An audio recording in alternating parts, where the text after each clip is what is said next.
اینجا میسونه بجون همینجا سوره. الحمد لله إن الحمد لله نحمده ونستعينه ونستغفره والصلاة والسلام على رسول الأمي الأمين زائرين وحجاج محترم. موقع سیوم سفر زیارتی ما در مدینه منوره بعد احد و بعد مزرعه و کتابخانه که صادر قرآن شریف کلام الله شریف را میکند و این کتابخانه به نام ملک فهد ابن عبدالعزیز آل سعود است. انشاءالله موقف سوم این سفر زیارتیمان به همین کتابخانه می شود. خدمتی که چگونه گفتیم آل سعود به خود عنوان خادم حرمین شریفین دادند و به همین نام به عنوان دادگیشان خودشون فخر میکنند. توانستند در حد و کنار عالم اسلامی در اطراف نواحی جهان اسلام خدمت خیریه یا خدمت وقفیه برای مسلمانان تمام جهان میکنند.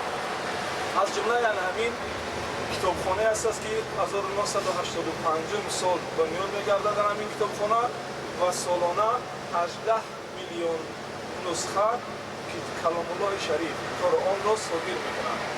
تا امروز همین کتابخانه برای خدمت مسلمانان جهان 361 میلیون نسخه کتاب قرآن صادر کرده است و در تمام اطراف و نواحی عالم اسلام توزیع و نشر گشته‌اند.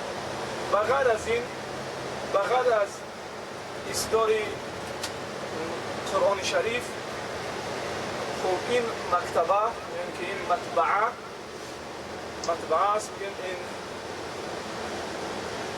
یا مصنع زواد کتاب‌روری قرآن بگیم. بغیر از این چنین کتاب‌های را نشر میکند و به طبع میرساند که چاپ میکند کتاب‌هایی را که وابستگی به معانی قرآن، به لغت قرآن، به اینچنین به گراماتیک قرآن هستند.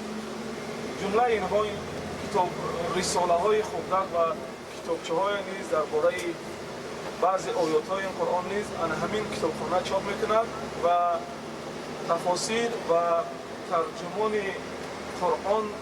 قرآن های با ترجمه دار را نیز همین کتابخانه بگیم توسط همین کتابخانه به چاپ میرسند. خوب اینا به خاطر ما در برنامه سفر زیارتی ما به این خاطر کردیم که حجیان یک سفر دو روز در روز را میآیند. برای همین یک بعضی موقع‌ها یا که بعضی چیزهایی هستند که در اینجا یک شهرت دارند یا اینکه یک واقعه تاریخی دارند که به همین موقع به همین جا نسبت داده شدگی همون حادثه تاریخی. برای همینم با دیدن یا مشاهده کردن تماشا و زیارت همین جاها انشاءالله تفکر انسان یا که مفهوم انسان را وسیع میکنم.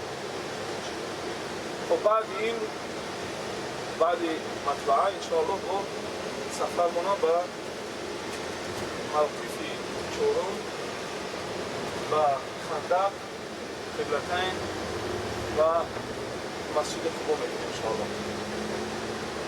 الله تعالی مغفرت همه گناهان ما را بکند و خداوند از سرکشی و نافرمانی ما را نگهدار باشد و الله تعالی این عبادت‌های ما را عبادت‌های مقبول و مبرور بگرداند. آمین یا رب العالمین. سلام علیکم دوستان عزیز، شما بودین در کانال سامبای تیوی екатеринбург که این سفر زیارتی رو ما همچون توریستیکی منوال گرفتیم تا که با پورگی شما تونید که این جاهای زیبا این منظره ها رو تماشا کنید، نه اینکه پارچه هر ویدیویی که باشد یک مینوت تماشا کنید و آرزوی دیرینه در دلتون مونه که شما رو با پورگی ندیده انشالله که در کانال ما با پورگی دیده نرکمان دو کنید که انشالله ما در فرضی بیایم که با دیگر جایهایش رو با پورگی نوآوری کنیم و پیشکش شما کنیم. Hello my friend. Hello. Good. حالك؟ كيف حالها يا عبد الله؟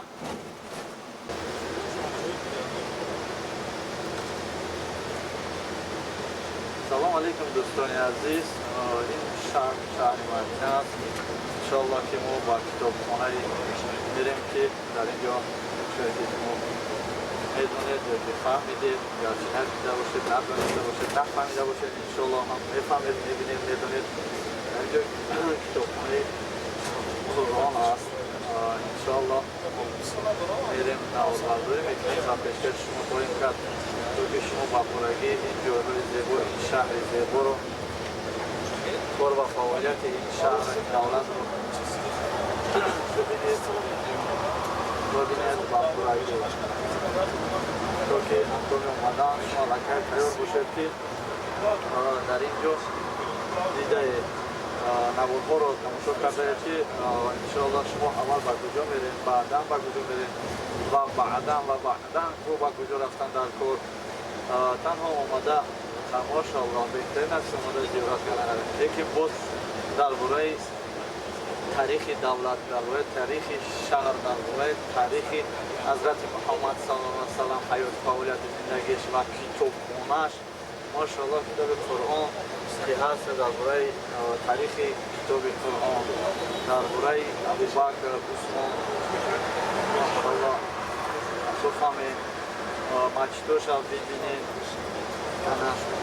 خانه هاشون تاریخ از در تاریخشون چه زندگی کردگیان چی کتاب ها را خوندگیان در کتاب خانه ماشاءالله اون اطلاع خواهد نشان بده که قرآن کدام نمود کتاب ها است بغیر از قرآن تفسیر قرآن است پیرواد قرآن هست کشفیات نفران هست که باز کتاب قرآن رو به دستشون دوختن به دستشون نویستن بسیار سوره انشاءالله که خدا خواهد موزه این کتابخانه هست باز دوره در اینجا موزه که در نزد مشت حضرت محمد صلی الله علیه و سلم است در مدینه مشت کلونده بازی ریمان رفته ایستاده ماشاءالله درازی شود در فرضی که بیم انشاءالله ما اونجا را نوآوری میکنیم و با شما نشان خواهیم داد.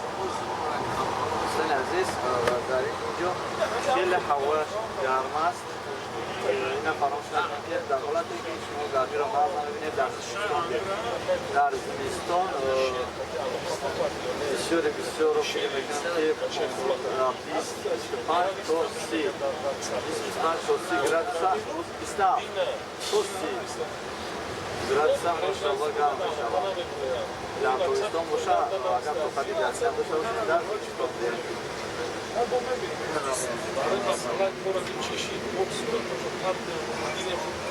چرا کارت هم بوده؟ من کاری میچشید من کاری نرم بشم هم علاقه چندی کتاب که در سوزه کتاب کتابشون در دستیار ماشاءالله در اینجا کتاب میدادن که در اینجا کتاب ها هم نشر بشن یعنی چوب کردن بشون کتاب قرآن ماشاءالله شاید که برادران ما را یک گونه سلام که میر محبتشون زیاد شد رفتن ایشان بکنم شما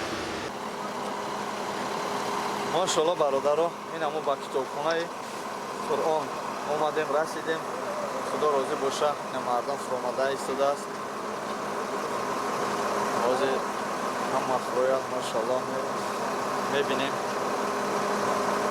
کتابخانه قرآن را همه چی را میبینیم ما نوآوری میکنیم و شما را نشان بدیم ماشاءالله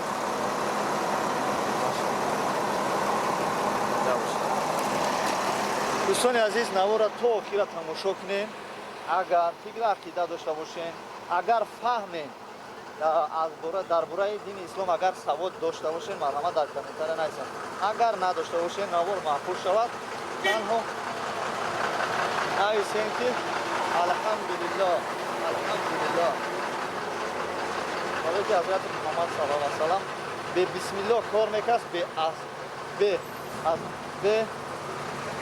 الحمدلله کار نمیکرد. ماشاءالله.